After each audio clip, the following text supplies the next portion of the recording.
And good afternoon. Welcome to the COVID-19 edition. We're finally continuing our reading of Andrew Seidel's The Founding Myth, Why Christian Nationalism is Un-American by Andrew L. Seidel.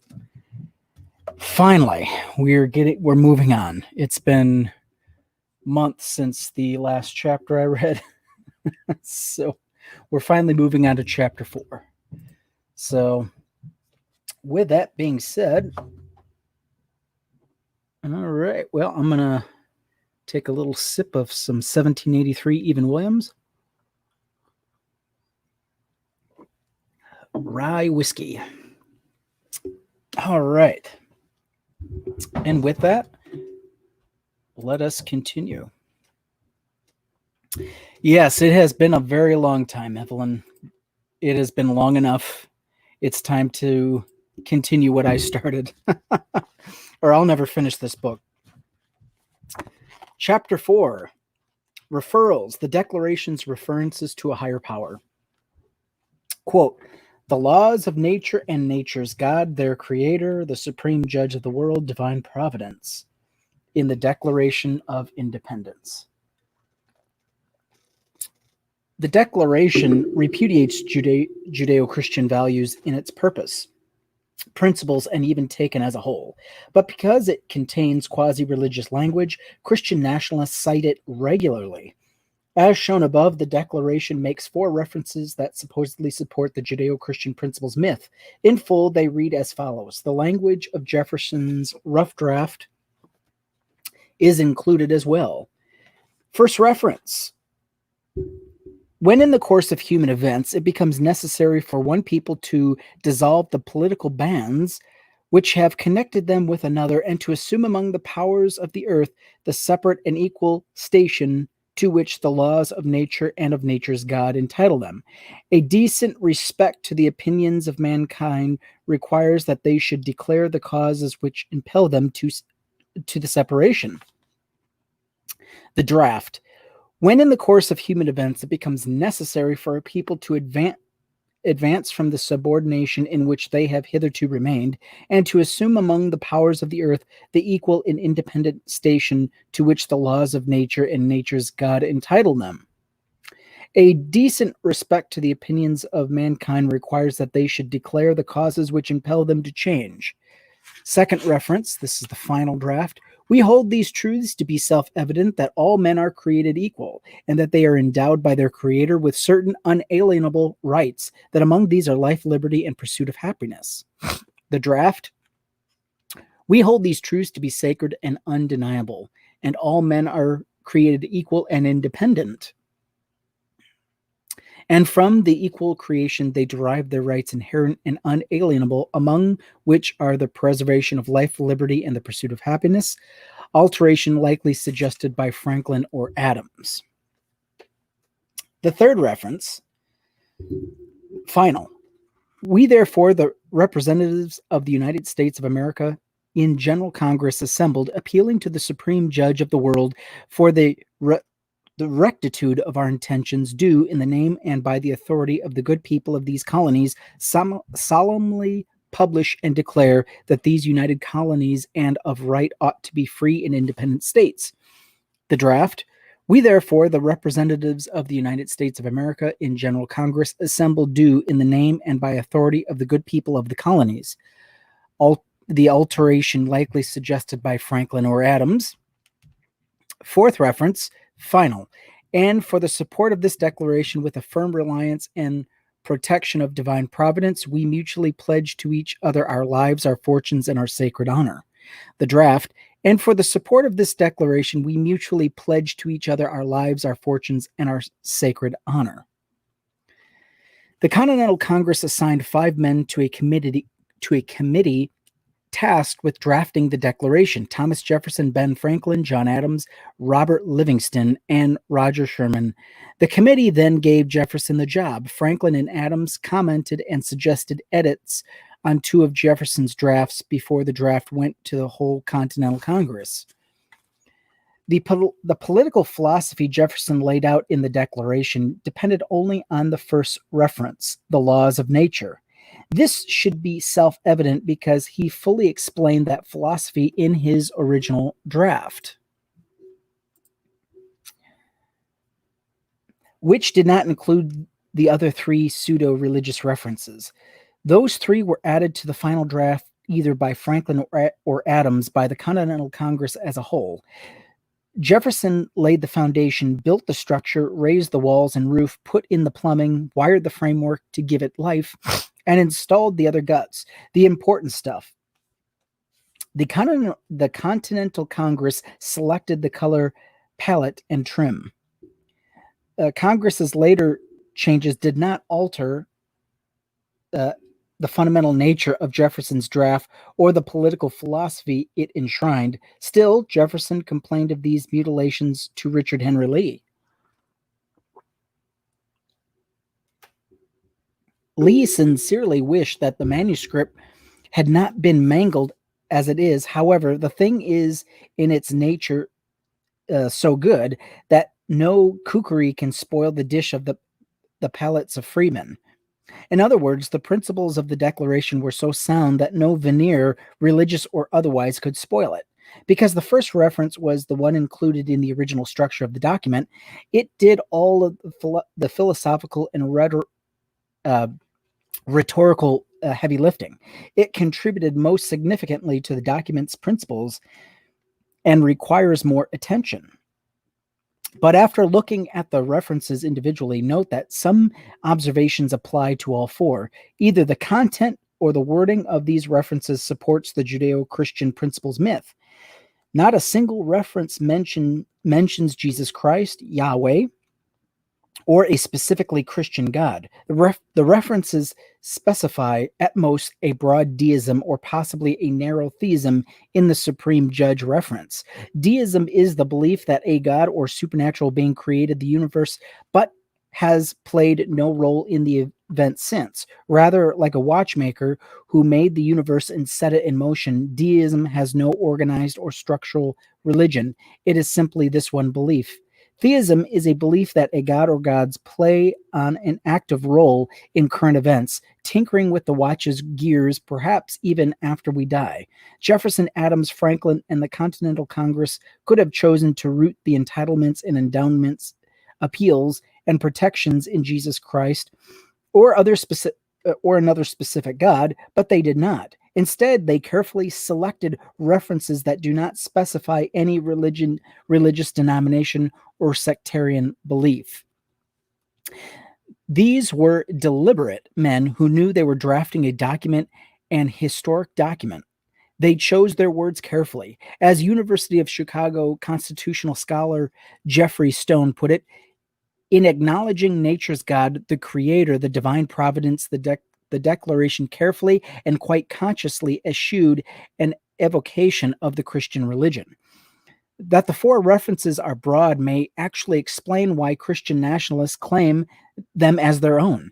Naturally, readers with such a worldview assume that the Declaration is referring to their God, especially since a claim to hold the ultimate exclusive truth necessarily entails a belief that truth is superior to others. But sectarian claims to these references are unsupported by the Declaration's language. The references are not biblical.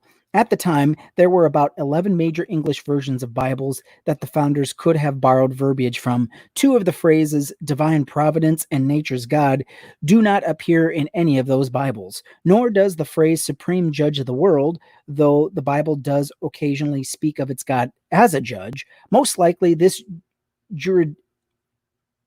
juridical phrase came from John Locke, who used supreme judge of all men to refer to the biblical God in his second treatise of government in 1690, something the founders certainly read. And of course, the Judeo-Christian God is described as a creator in Genesis, or at least 5 times outside the Genesis story. But every religion that describes a creator God, and deism is defined solely by a belief in a cosmic creator God. Scholars can argue forever about whether the references are deist or theist, but we can all be sure they are not Christian. This was almost not the case. Jefferson's rough draft did contain a mention of the Christian religion in a section condemning the slave trade, but the Continental Congress removed this passage from the final version. The omitted paragraph helps illuminate another phrase, the laws of nature and nature's God. In the list of King George's crimes, Jefferson wrote, "He has waged cruel war against human nature itself, violating its most sacred rights of life and liberty in the persons of a distant people who never offended him, captivating and carrying them to slavery in another hemisphere, or to incur miserable death in their transportations thither. This piratical warfare, the opprobrium of infidel powers, is the warfare of the Christian king of Great Britain, determined to keep open a market where men should be bought and sold. He has prostituted his negative, his veto, for suppressing even legislative attempt to prohibit or to restrain this execrable commerce." A quick note on that. What's interesting is Jefferson owned slaves. A lot of the founding fathers did. So to actually bring this up as a charge against King George, it's a bit of a ballsy move, because you're pretty much you're pretty much opening yourself up to criticism, which they definitely did. At the time, in the 1770s, there were movements in England to outlaw slavery. In fact, England outlawed slavery before we did. So the fact that they used this as an attack against King George, I have to say, you'd think the hypocrisy, the light would turn on, but evidently it didn't. Or they just suppressed it and said, well, we need all the excuses we can get. That was the only mention of Christianity in the whole document, that the Christian king is a slaver while infidel powers loathe the slave trade. Excellent point. This effective chastises Christianity's monopoly on morality, with handwritten emphasis on its shortcomings. It's the only explicit reference to Christianity, and it is highly critical. However, it didn't make the final cut.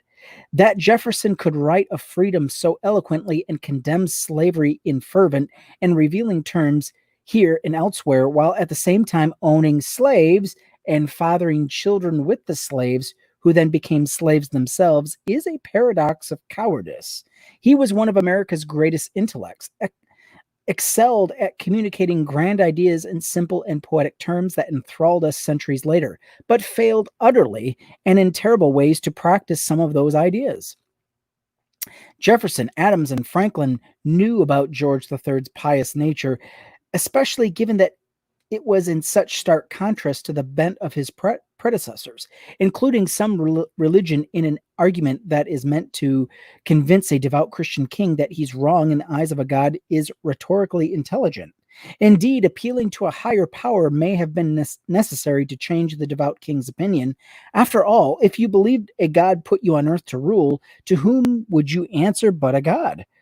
One constitutional scholar, Jeffrey H. Morrison, has aptly labeled these added references strategic piety.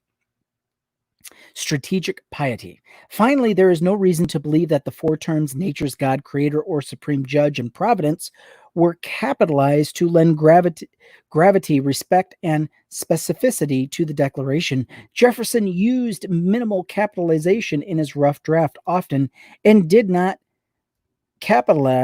include the first words of most sentences. As you can see in the passage on the opposite page, the founders left the task of capitalization to the engrosser, Timothy Matlack, and to printers John Dunlap and Benjamin Town. Writers of the time capitalized many words, mostly nouns, that are not capitalized today. The list of words capitalized in the Declaration, other than those claimed by a Christian nationalists, those that were then considered proper nouns such as the King of Great Britain, United States of America, states, colonies, the words beginning sentences including all the following: course, laws of nature, rights, life, liberty, happiness, governments, men, powers, form of governments, right, people, government, safety, happiness, governments, object, despotism, government, guards, colonies, systems of governments, tyranny, facts, assets to law, governors, laws, assents, laws, representation, legislature, records, representative houses, legislative, and annihilation, people, state, states, law of naturalization of foreigners, appropriations of lands, administrations of justice, assents to laws, judiciary, judges, will, new offices, officers, standing armies, consent, military, civil, assets, acts, legislation, quartering, trial, murders, inhabitants, state, trades, taxes, consent, trial by jury, seize, system, laws, province, arbitrary, boundaries, colonies, charters, laws, forms of our governments, legislatures, government, protection, war, coasts, lives, armies, mercenaries, cruelty, head, citizens, captive, seas, arms, country, brethren, hands, Indian savages, oppressions, we, petitioned, redress, petitions, prince, tyrant, we, separation, enemies in war, peace, friends, assembled, name, authority, people, that, right, absolved, allegiance, power, war, peace, alliances, commerce, acts, things, lives, fortunes, and honor. Becker wrote that the fact that the engrossed declaration's capitalization and punctuation follow neither previous copies nor reason, nor the custom of any age known to man, is one of the irremediable evils of life to be accepted with becoming resignation. First reference: the laws of nature and nature's God.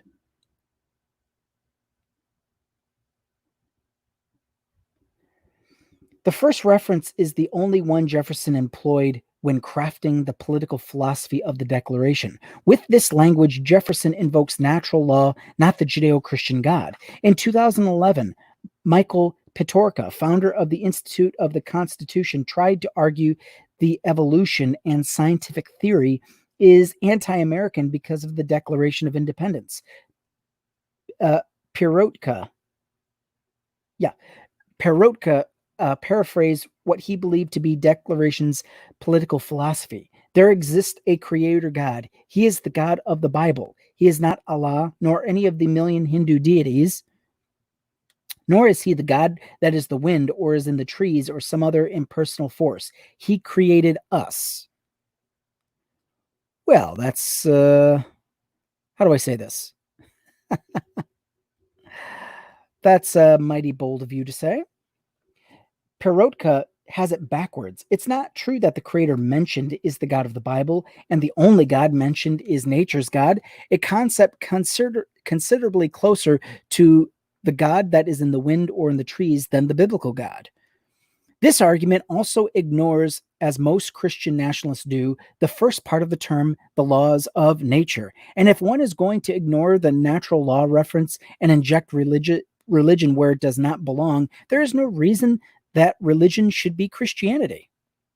Because nature is referenced twice is the first reference, and pagan religions revere nature and the natural world. Paganism would be a more appropriate choice, but any pagan nation claim is an unattainable as the Christian nation claim, even though the natural law aspects of the Declaration dominate. The oft-ignored initial four words of the first reference are the most important. There are two basic categories of law: positive law and natural law. Positive law is promulgated and implemented within a particular political community by political superiors, according to Black's Law Dictionary. Positive law is the law we make. Natural law is defined as a philosophical system of legal and moral principles purported derived from a universalized conception of human nature or divine justice rather than the legislative or judicial action. Natural law is the law that is. To achieve what ought to be, one must either change positive law with legislation or constitutional amendment, or invoke natural law. Early 20th century Harvard Law School dean and legal scholar Roscoe Pound preferred to call natural law philosophical jurisprudence. Voltaire defined it as the instinct by which we feel justice. But as the definition in Black's Law Dictionary points out, there are two views of natural law. The first is founded on universal human nature, the second on divine justice. William Blackstone, an accomplished English jurist, is a favorite of Christian nationalists because they believe he defined the law of nature as the revelation of the Christian God. Blackstone preceded the founders and influenced their legal thought, but he was an anti-Republican, and his influence on the founders' revolutionary ideas, such as natural law, revolution, and self-government, was minimal. The founders mostly disagreed with him on most important points. Jefferson blamed Blackstone for the degeneracy of legal science. Blackstone was not only anti-Republican, but had done more towards the suppression of the liberties of man than Napoleon Bonaparte, Jefferson wrote in 1814. Blackstone was not a man Jefferson was likely to agree with, particularly when outlined in a political philosophy of rebellion and republicanism. The Declaration invoked natural law because the founders needed a legal basis to justify revolting against the positive law imposed by the Parliament and George III. Natural law demands the abolition of inequality and privilege, so it is perfect for arguing against oppressive positive law. Again, Becker helps us understand when honest men are impelled to withdraw their allegiance to the established law or customs of the community, they seek for some principle more generally valid, more law of higher authority than the established law of custom of the community. To this higher law, or more generally valid principle, then appeal.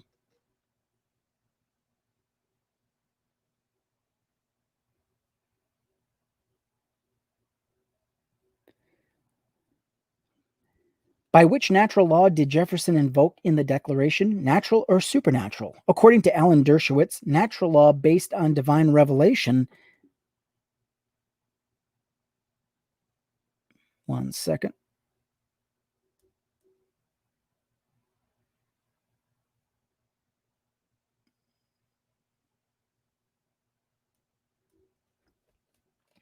Let's see. Based on divine revelation, the source of Christian natural law for Aquinas was anathema to Jefferson. Jefferson's own words, within the Declaration and in writings penned before and after, support this conclusion. 17 years after the Declaration, as Secretary of State, Thomas Jefferson wrote Opinion on the French Treaties. In it, he espoused natural law based in human nature. Questions of natural law are triable by their conformity within the normal sense of reason of man. Those who write treatises of natural law can only declare what their own moral sense and reason dictate in the sense cases they state. The Declaration, a pinnacle of natural law, is built on humans' moral sense and reason. 2 years before that document, in a summary view of the rights of British America, Jefferson, in a precursor to the Declaration's litany of crimes, listed the grievances against the king. With that freedom of language and sentiment, which becomes a free people claiming their rights as derived from the laws of nature, and not as the gift of their chief magistrate, to give praise which is not due might be well from the venal, but would ill beseem those who are asserting the rights of human nature. They know and will therefore say that kings are the servants, not the proprietors of the people. Rights are not bestowed, not even by kings. Rights are asserted, not given.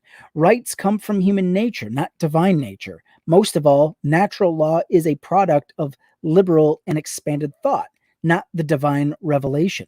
In the draft language of the Declaration that condemned the Christian king, Jefferson wrote that violation of natural law, such as slavery, are not violations of divine law. Rather, they amount to cruel war against human nature itself, violating its most sacred rights of life and liberty.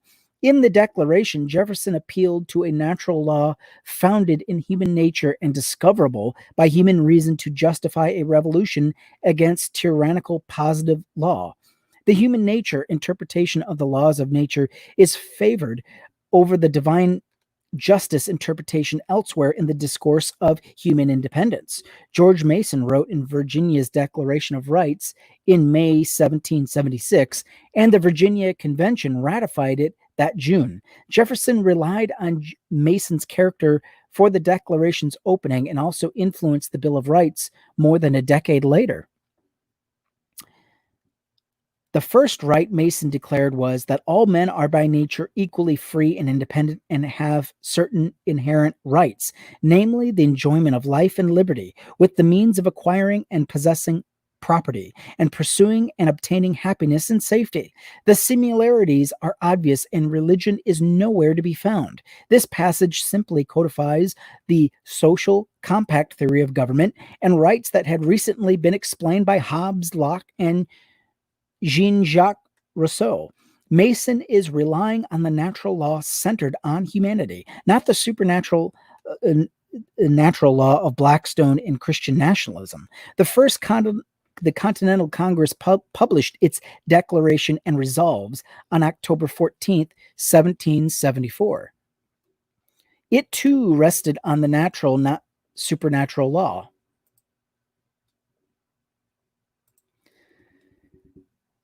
The inhabitants of the English colonies in North America, by the immutable laws of nature, the principles of the English Constitution, and several charters or compacts, have the following rights. Samuel Adams wrote a famed circular on behalf of Massachusetts to other colonial citizens that discussed natural rights in 1768.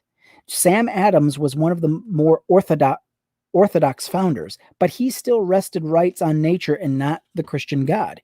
He wrote that the rights to property is essential, unalterable right in nature, engrafted into the British Constitution as a fundamental law, and even held sacred and irrevocable by the subjects. The rights is in nature engrafted and held sacred and irrevocable by the subjects. It is not God-given.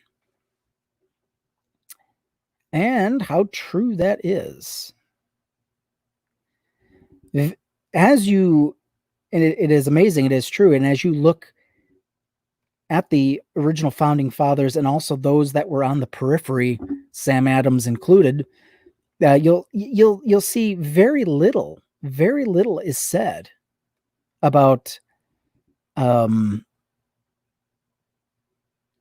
the God of the especially the God of the Old Testament, but certainly of the God of the New Testament. And it's amazing how abundantly clear it becomes how should I say this? The founding Christian nationalists who like to invoke the founding fathers don't really like to quote everything they had to say, do they? They leave out so much. So much is left unsaid. It's like, why do you leave all that out? There's so much more. Keep reading. But I mean, to expect them to keep reading or to read, good luck with that. Here we go. Matthew Stewart in Nature's God, The Heretical Origins of the American Revolution in 2014. That sounds like an awesome book I would like to read. If you'll permit me, I'm just going to grab a pen and make a note because you know me. You know I will forget.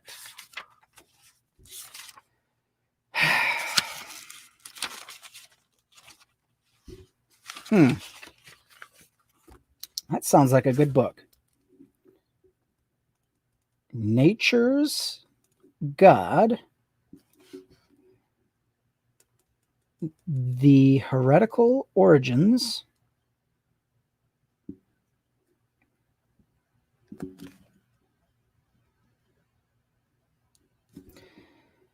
of the American Revolution.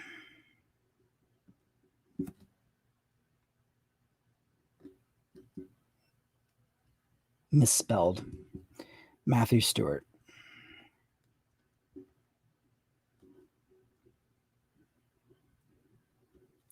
Yeah, knowing me, I'll forget what page I even saw it on and what the guy's name was and even what the name of the book was. So, with that being said, I am going to look into getting that book. As Stewart points out, nature's God, the presiding deity of the American Revolution, is another word for nature. This makes sense, after all. The full phrase is the laws of nature and of nature's God. Thomas Paine agreed. As to that which is called nature, it is no other than the laws by which motion and action of every kind with respect to the unintelligible matter are regulated. And when we speak of looking through nature up to nature's God, we speak philosophically the same rational language as we speak of looking through human laws up to the power that ordained them. This phrase invokes no religion, though in many evince a belief in the unorganized and heretical idea called deism. One of the Americans' unsung founders, Dr. Thomas Young, wrote that the religion of nature, more properly styled in religion of nature's God, is Latin called Deus, hence deism is truth. I now boldly defy thee to contest. Jefferson and Adams agreed. Adams explicitly tells Jefferson that a belief in nature's God is deism, not Christianity. We can never be so certain of any prophecy or the fulfillment of any prophecy or of any miracle or the design of any miracle as we are from the revelation of nature, that is nature's God, that two and two are equal to four. Nature's God is a law, like math. Adams continues, noting that organized religions like Christianity misunderstand the nature of God. Is God ambitious? Does he want promotion? Is he vain, tickled with adulation, exulting and triumphing in his power and the sweetness of his vengeance? Pardon me, my Maker, for these awful questions. My answer to them is always ready. I believe no such things. My adoration of the author of the universe is too profound and too sincere. The love of God and his creation, delight, joy, and triumph, exaltation in my own existence, though but an atom, a molecule or organicity in the universe, are my religion. Interesting. Hey, Jonah. One can't be much clearer than that. Nature's God is not the Christian God. Jefferson also wrote to Adams about nature's God, remarking that of the nature of this being we know nothing. Church authorities declared natural law as ordained by nature's God to be heretical. They had been saying so for decades. Churches and theologians raged against the enlightened thinkers who would influence the founders. Bruno, Pierre Gassendi, Lucillo, Valini, Galileo, Rene Descartes, Spinoza, Shaftesbury, and even Locke, to name a few. Priests condemned as new Epicureans those who believe that there are no other divinity or sovereign power in the world except nature, that God is nature and nature is God. Natural law centered on humanity was not foreign and antithetical to Christianity, that the church that the church considered it atheism. Royal Chaplain Richard Bentley of Trinity College at Cambridge opposed the modern disguised deists who cover the most errant atheism under the mask and shadow of a deity, by which they understand no more than some eternal inanimate matter, same universal nature and soul of the world. If the theological scholars of Jefferson's generation thought invoking nature's God was errant atheism, we can safely conclude that Jefferson's usage was not Judeo-Christian.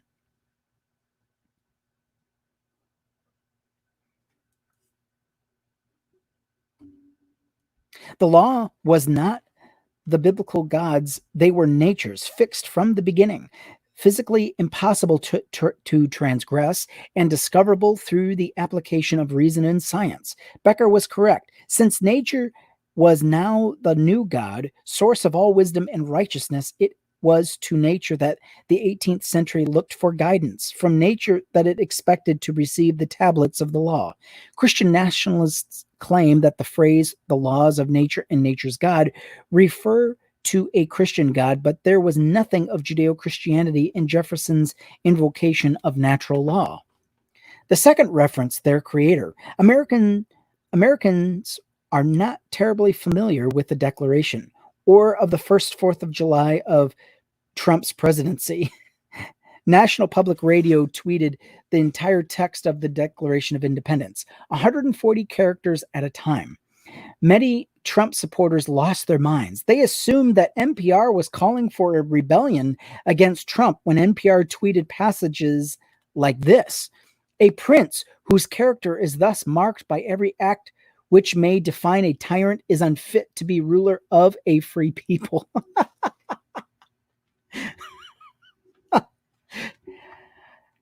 Yeah, it's amazing that these words didn't ring a bell. But no, it really isn't that amazing because Trump supporters aren't known for reading, so the words would have been lost on them, and they were. These diehard patriots didn't recognize the words of the Declaration, and they assumed the tyrant was Trump, not King George III, which says something about how they truly view their populist champion. Unsurprisingly, this ignorance extends to the phrase their creator. Many people change the phrase to something else, such as our creator. Fox News host Sean Hannity makes this mistake often. In one illustrative interview in 2009 with Newt Gingrich and Karl Rove, Hannity was complaining about President Obama saying that we are not a Christian nation, and he argued, we are founded on Judeo-Christian principles. Gingrich, who has a PhD in history, and Rove then trotted out our creator and your creator to support Hannity's Christian nationalism. Former Fox News host Bill O'Reilly is fond of the mistake too, as are members of Congress. U.S. Representative Mac Thornberry of Texas broke down the full meaning of each phrase, quote unquote, of the Declaration in an essay on his website. He quoted the wrong phrase using our creator instead of their creator.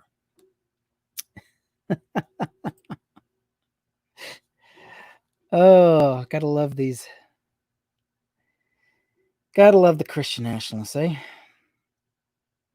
The U.S. Senator from Kansas, Sam Brownback, made the switch on the Senate floor, and it's not just the Christian nationalists who make this mistake. Well-meaning but misinformed people make it all the time. Senator Joe Lieberman, for instance, the presidential candidates are fond of the our for their substitution as well. But the founder's choice of language in the second reference is telling. The clause refers not to our creator or even the creator, but to their creator. In Jefferson, Adams, and Franklin, if Jefferson, Adams, and Franklin wished to refer to a specific Judeo-Christian creator, the word there was not their best choice. Three other possibilities, none adopted by the drafters, often more specificity. First, they could have written men are endowed by the creator. The is the definite article which specifying effect, which says that there is one view on the subject, ours, and we are right. Second, they could have expressed a shared view, choosing our creator, as some might say our savior. Choosing their over our diminishes the possibility of a shared view of a creator, though not excluding it altogether. However, the shared view possibility is even more unlikely, given that the Declaration was written to the entire world. The world had suffered never-ending religious conflict, which Jefferson, Franklin, and Adams were acutely aware of. Indeed, that was one of the reasons they chose to separate state and church. And of course, the best option for referring to a specific God would not be to specify a particular creator by name. Jesus, Yahweh, our Christian Lord and Savior, just to name a few.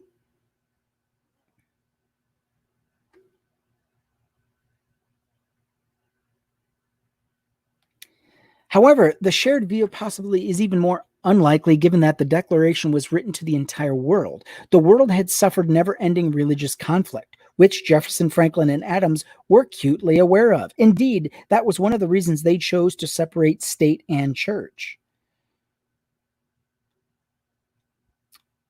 Let's see. And of course, the best option for referring to a specific God would be to specify a particular creator by name. Okay, I said that. Let's see. Okay, but these deists did not name Christ. Any generic creator God to whom they referred was beyond organized religion.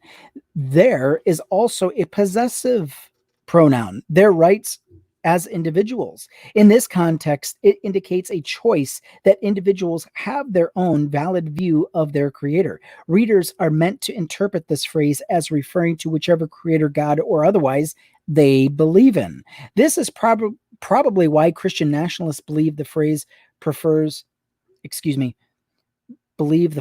refers to the Christian God. Of course, the wording may have been chosen simply for clarity because Jefferson is speaking of two sets of people. We hold these truths to be self-evident, that all men are created equal, that they are endowed by their creator. That is amazing. I cannot tell you how many times I've read that phrase and it never dawned on me what the founding fathers were actually saying. Yes, they were being all-inclusive. They weren't specifically naming a specific creator. It's almost ingenious in a way because anybody can claim, well, it can go both ways. So people like Muslims or fanatical Muslims or Christian nationalists can say, oh, well, that means our creator. But, you know, it could also, but it also goes for pagans. It also goes for Hindus. Yeah. In fact, that's all deists have. Given the phrase proximity to nature's God, we can be fairly certain that the framers were referring to natural laws and forces. This clause is either invoking a concept that is not Judeo-Christian, or, with the simple and elegant use of the word there, recognizing the right to freedom of thought and belief that Jefferson protected in the Virginia Statute of Religious Freedom. Perhaps both. Neither supports the Judeo-Christian foundation myth. Exactly, I agree.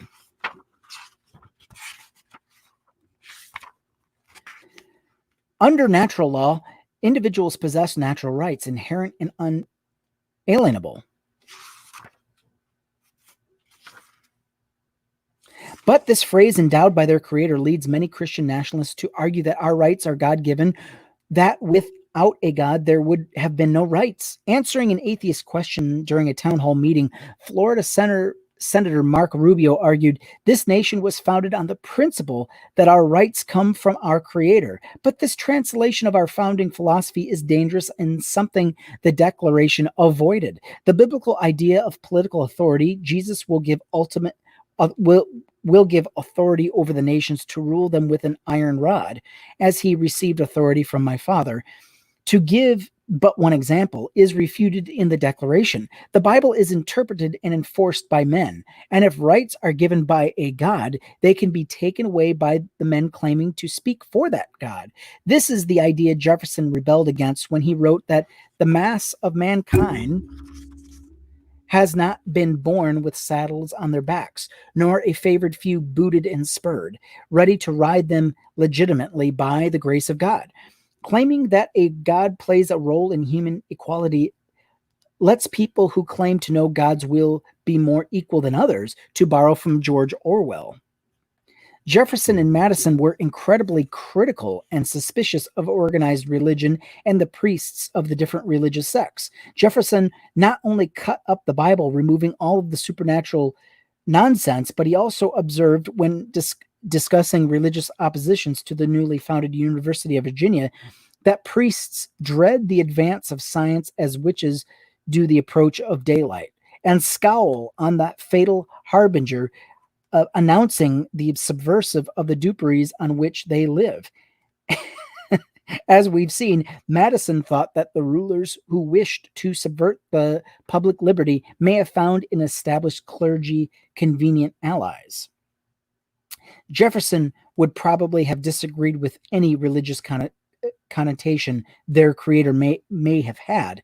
In a summary view of the rights of British America, 1774, he wrote, "Our ancestors, before their immigration to America, possessed a right which nature has given to all men in departing from the country in which chance, not choice, has placed them."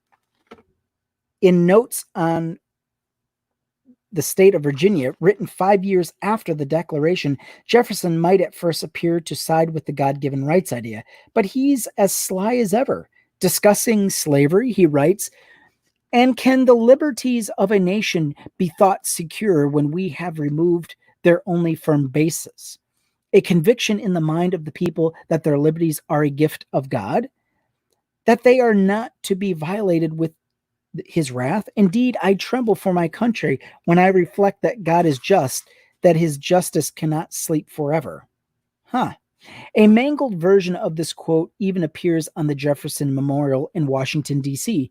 A careful reading of the original shows that this passage is not as religious as it might first appear. Jefferson does not say that rights are a gift from God, but that rights are secured by a conviction in the minds of the people that the rights are a gift from God. This actually supports the idea discussed in Chapter 2, that religion is not the source of, but a substitute for morality. Jefferson is saying that most people are not sophisticated enough to ponder moral questions so that they should adhere to religion. This belief actually undercuts the Christian nationalist claim because it means that Jefferson, as a member of the elite, along with the other founders, did not need religion and would not have needed it to draft the Declaration. Jefferson was also writing in poetic terms. He used the biblical language of a wrathful God to prophesy a civil war over slavery. Langston Hughes would express the same sentiment 150 years later in Warning, a beautiful poem that likened retributive justice to the wind, not a deity.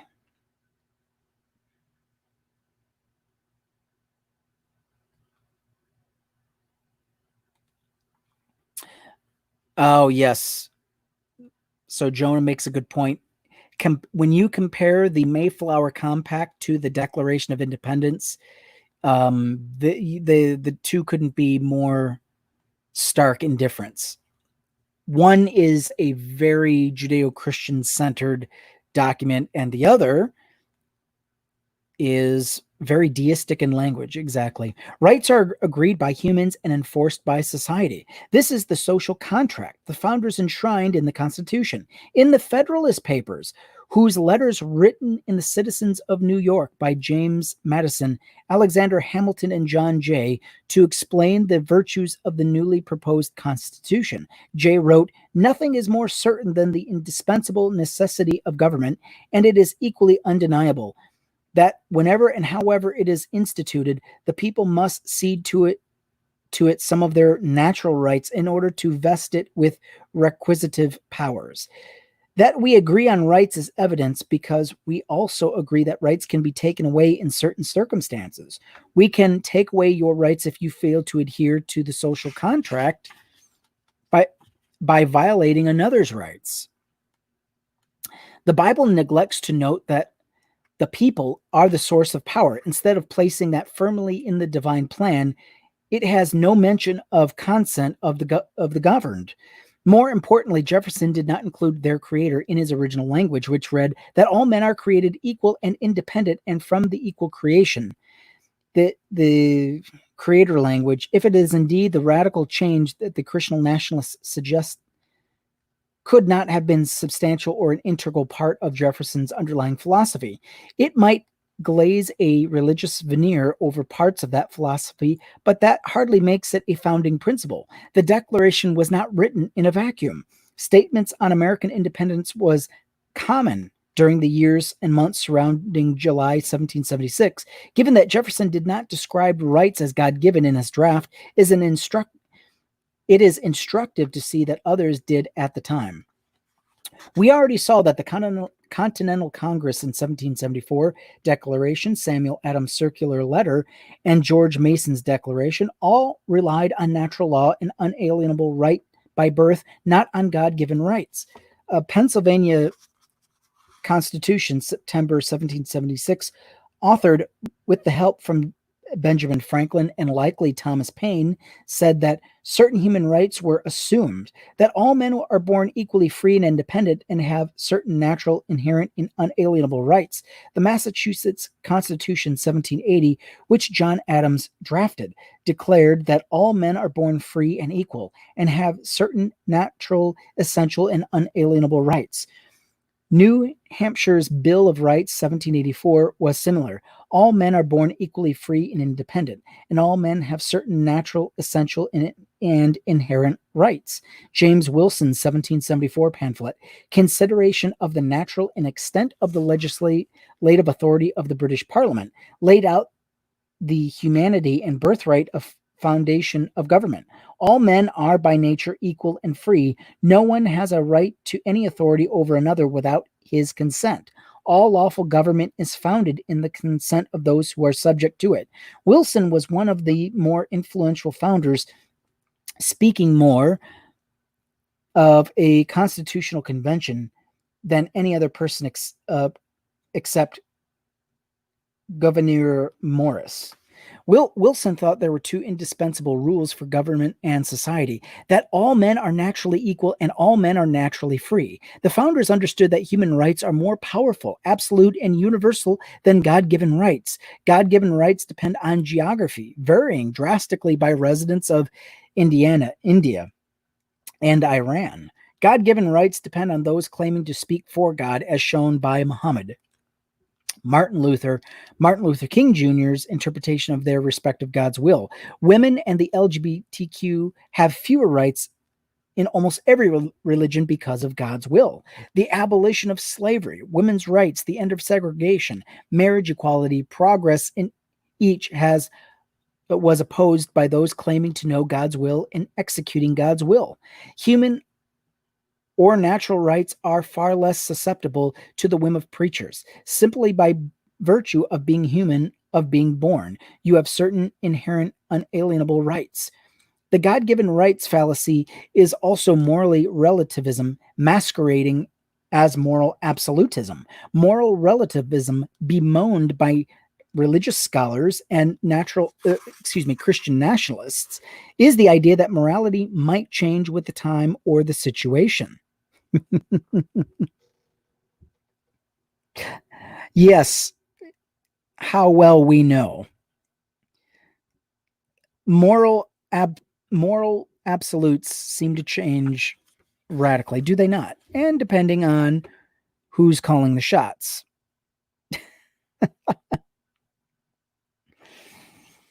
I would say God's will is subjective and not absolute.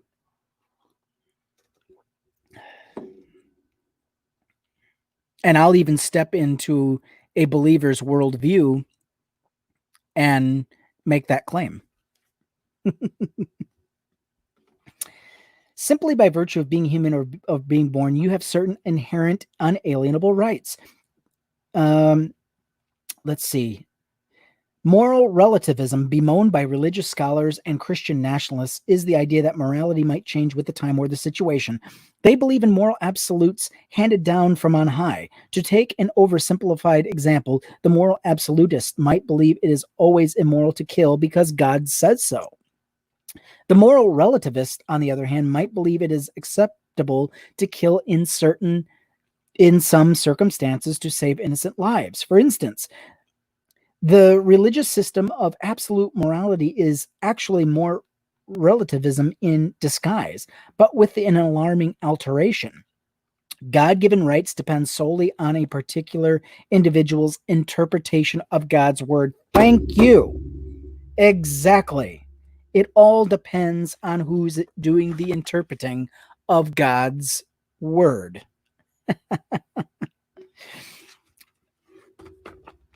One quick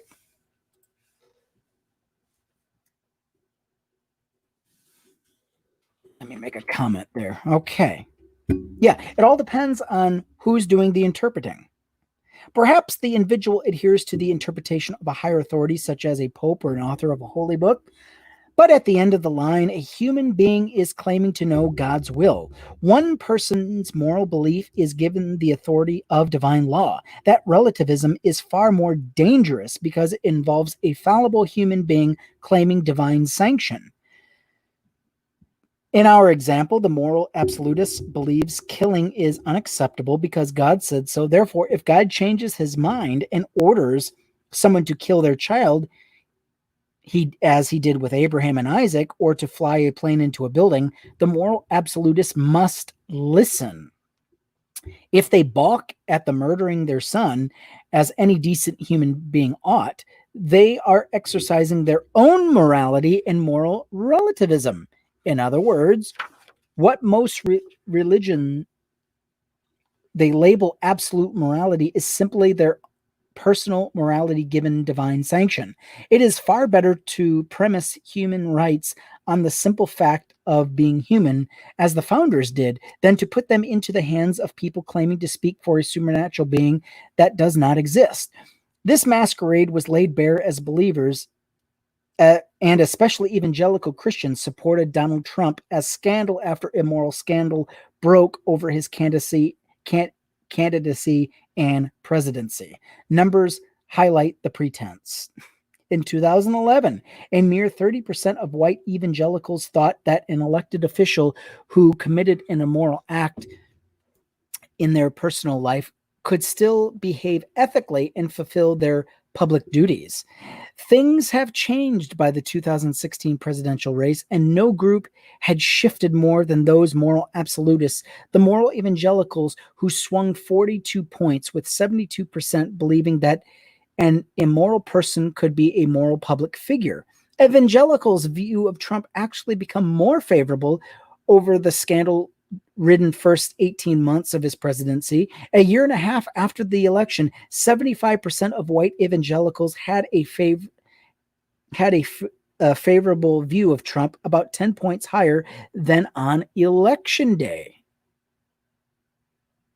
Franklin Graham, son of and heir to Billy Graham's evangelical empire, put a face on these statistics less than a month after the numbers were released. In May 2018, Associated Press interview, Graham said that Donald Trump's affair with porn star Stormy Daniels and the subsequent hush money was nobody's business. That's for him and his wife to deal with. I think when the country went after President Clinton, the Republicans, that was a great mistake that should never have happened. And I think this thing with Stormy Daniels and so forth is nobody's business.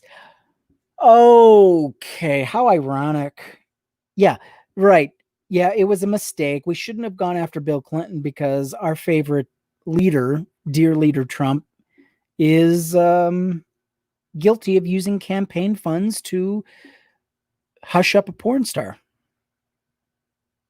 Oops. But you can't compare what Bill Clinton did to what Trump did. Bill Clinton never paid off Monica Lewinsky. He never sent her thousands of dollars to shut her up, don't say anything to the press. And he certainly didn't use campaign funds to do it. So, okay. Yeah, you can't compare the two.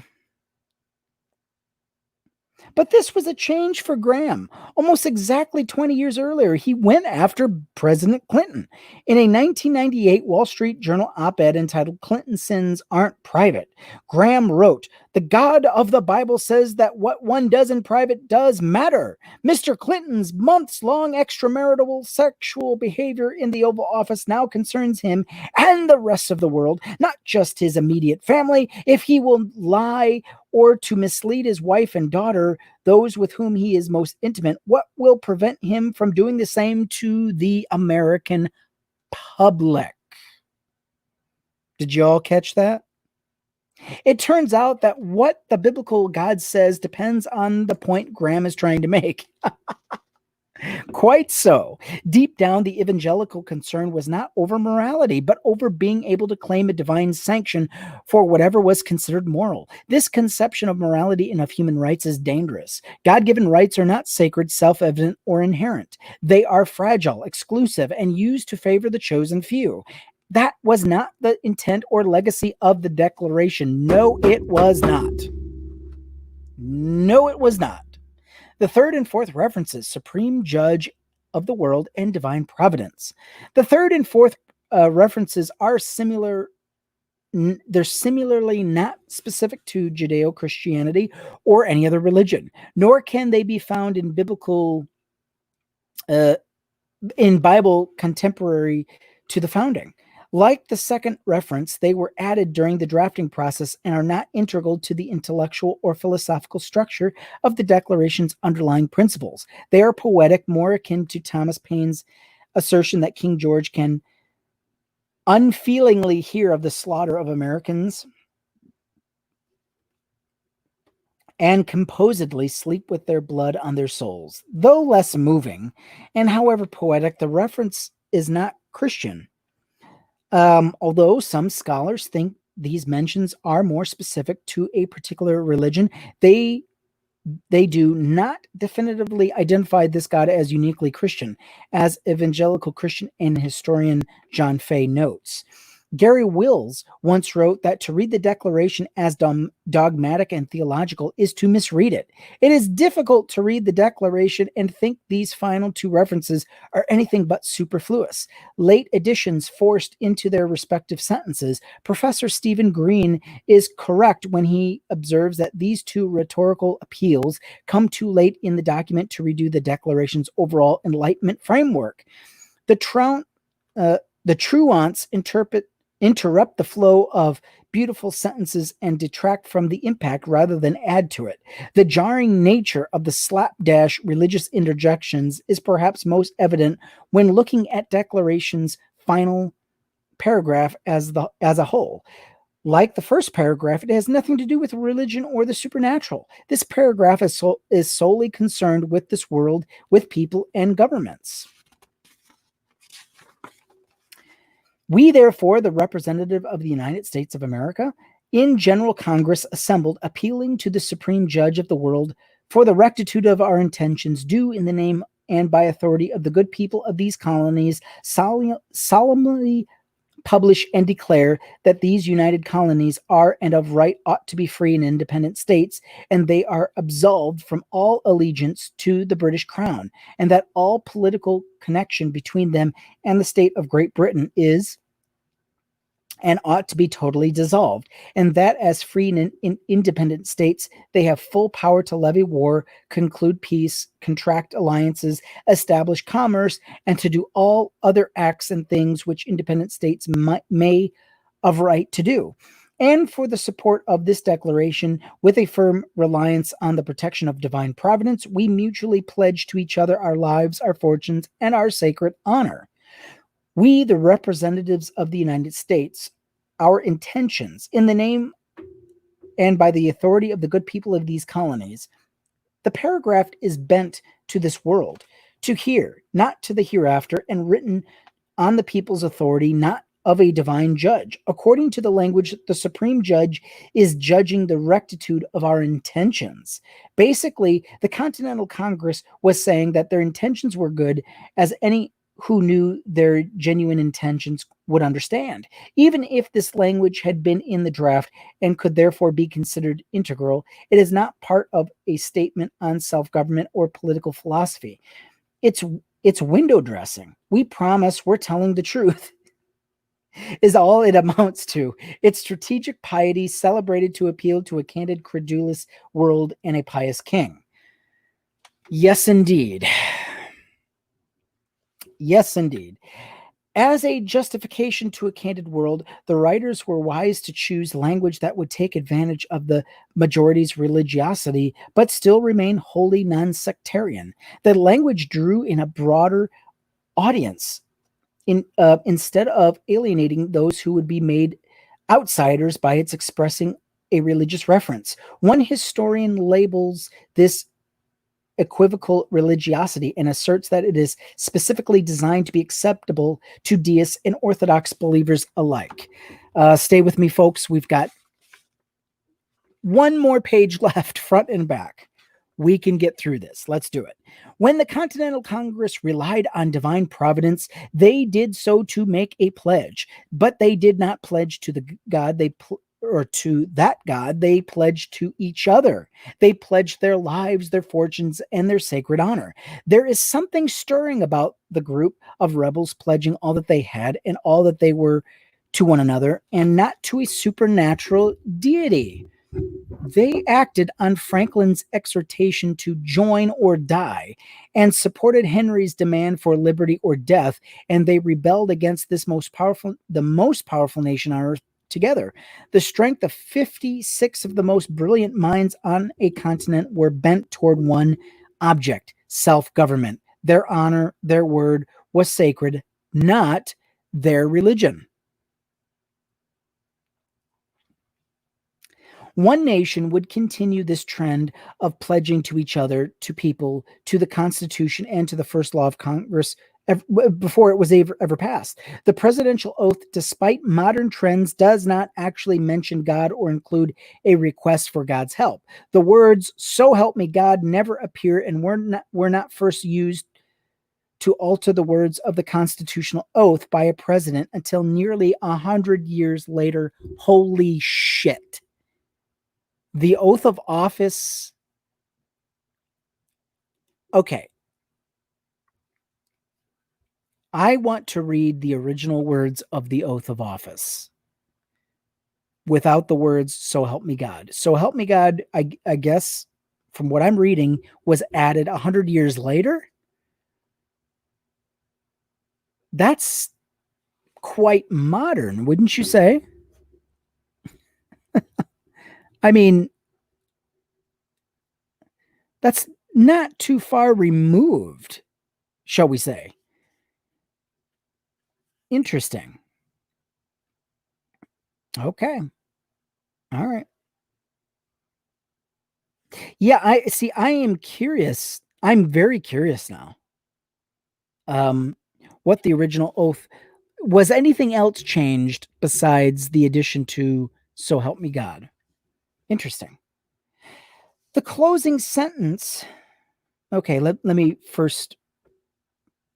The first law that Congress ever passed prescribed congressional oaths for office, and all gods were deliberately edited out of it.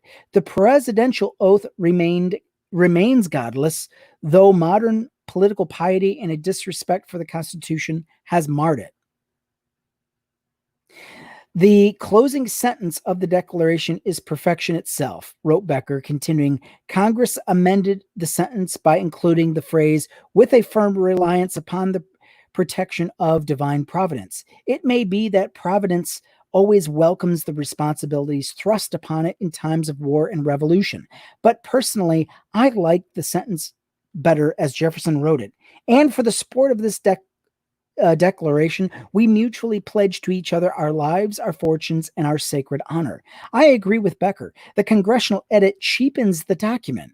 Jefferson would probably have agreed as well. In the last letter he would ever write, penned less than 2 weeks before he died, Jefferson recorded some final thoughts on the Declaration.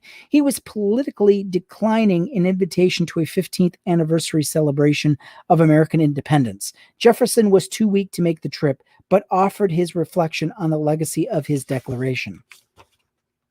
May it be to the world what I believe it to be, to some parts sooner, to others later, but finally to all. The signal of arousing men to burst the chains under which monkish ignorance and superstition had persuaded them to bind themselves and to assume the blessing and security of self-government. That form which we have substituted restores the free right to the unbounded exercise of the reason and freedom of opinion. All eyes are opening to the rights of man. The general spread of the light of science has already laid open to every view the palpable truth that the mass of mankind has not been born with saddles on their backs, nor a favored few booted and spurred, ready to ride them legitimately by the grace of God. Both Jefferson and John Adams would die on the same day, July 4th, 1826. The day their fellow citizens celebrated bursting the chains of monkish ignorance and superstition and shedding the saddles enforced by God's grace. If the declaration they authored is at all theological, its theology is anti-biblical and anti-Christian. Exercising poetic license does not make the declaration religious, nor does it establish a religion. The genius of the document and its poetic language is that readers may read into it what they will. Christians will see the religious references as being about their God, and atheists like me will think divine providence simply means luck. In psychological terms, the founders were playing to people's confirmation bias. Yes, they were. Our innate selection and interpretation of evidence to support our existing beliefs, but to claim a national, legal, or governmental foundation on such persuasion or poetry is specious. The references are tools of persuasion, not expressions of a founding faith. Franklin, a pragmatic persuader, would later serve as ambassador to France to win its support for American War of Independence. To play upon the French people's romantic ideas about Americans, Franklin wore a coonskin cap around France.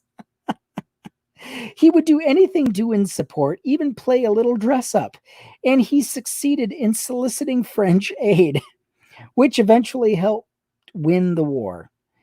To the extent that these four references are religious, they are the coonskin cap of the Declaration.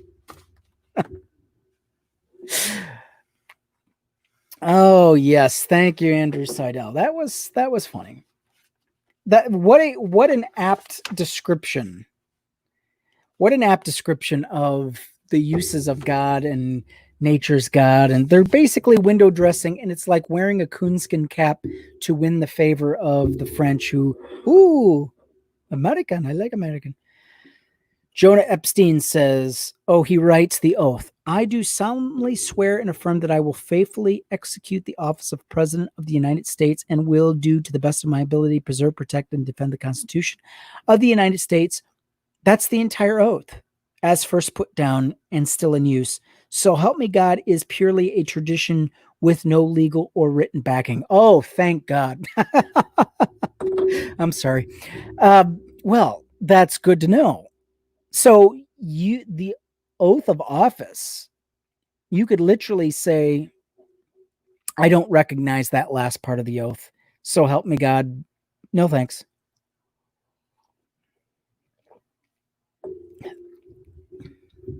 But I think we all know to turn down that last part would spell your political doom. And because the oath of office, there's a podcast I've been listening to, The Oath.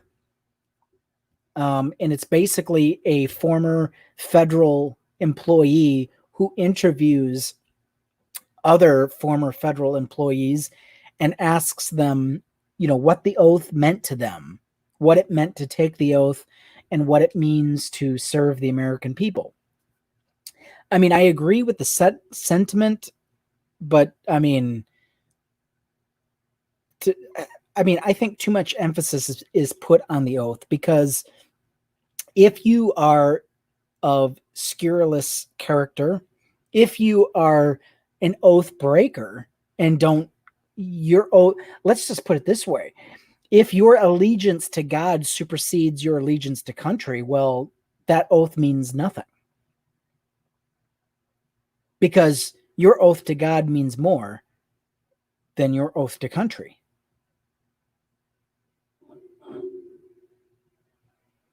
Interesting. Which is why so many fundamentalist Christians break their oath of office. But anyway, I'm going to go ahead and wrap this up. Thank you so much for listening. That was Andrew Seidel's The Founding Myth, Chapter 4. I'm going to try again for next week. I went a little long, so I'm hoping to get started earlier in the day next week. We'll see. All right. Y'all take care.